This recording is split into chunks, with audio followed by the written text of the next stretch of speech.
Renewed energy, new direction and a spirit of enterprise and engagement were a hallmark of 2013 at the University of South Australia.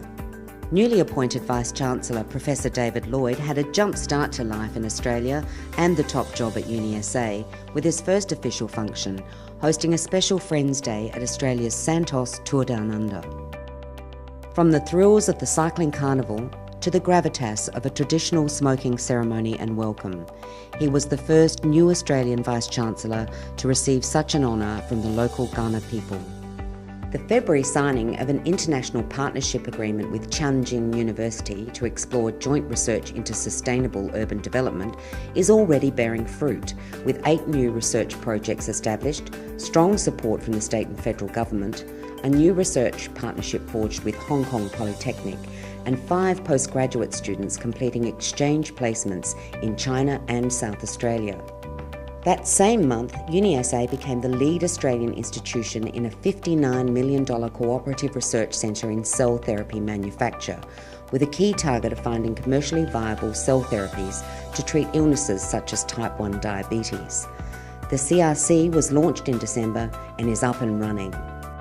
Across the year, more than 8,000 students graduated from UniSA in ceremonies staged in Adelaide, in Hong Kong and Malaysia, and in Mount Gambier and Whyalla. Former Foreign Minister Alexander Downer was made an honorary doctor of the university at the August graduations, along with artists Sydney Ball, Robin Layton QC and Michael Hurd. And there have been some breakthrough moments. In collaboration with a national team, UniSA researchers undertook groundbreaking work to track down a hereditary gene for a common form of epilepsy, which was published in Nature Genetics.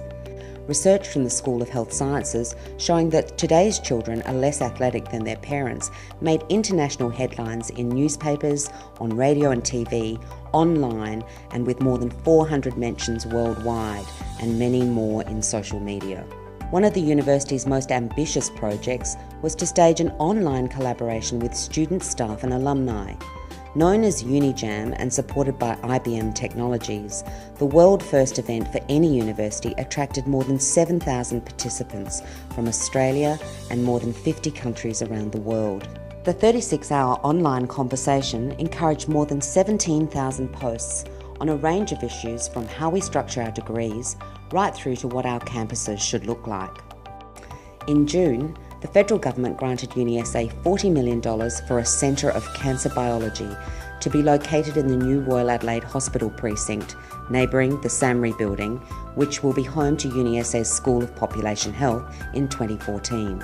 Increasing UniSA's footprint in this new health zone, the building will also include Psyched, a gallery dedicated to building a public education profile for science and creativity. And in November, it was announced that UniSA will collaborate with Trinity College's own Science Gallery Dublin to host visiting exhibitions from this world-leading science education gallery.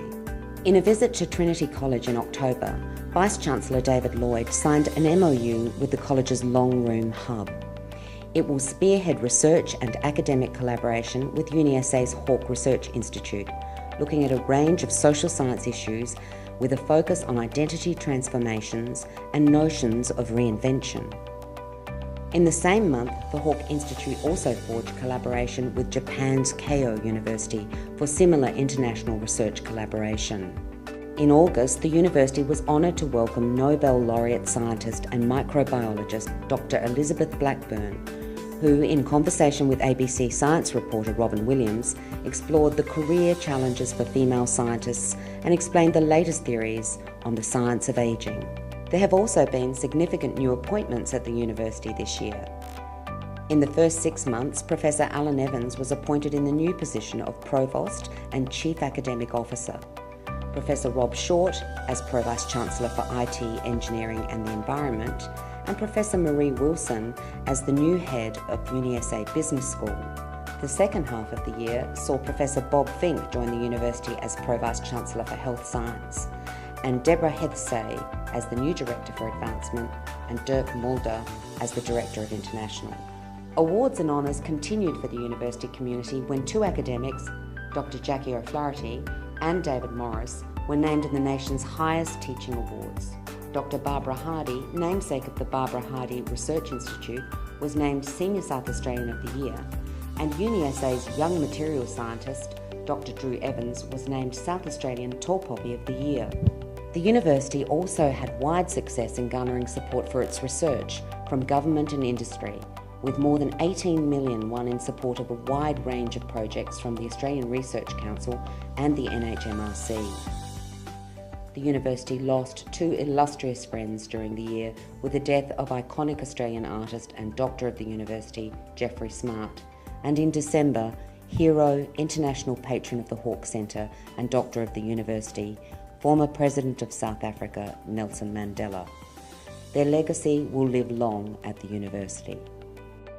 The Times Higher Education announcement in June that the University of South Australia is now ranked in the top 50 universities globally under 50 years old brought an amazing show of student pride with more than 1,000 likes on Facebook.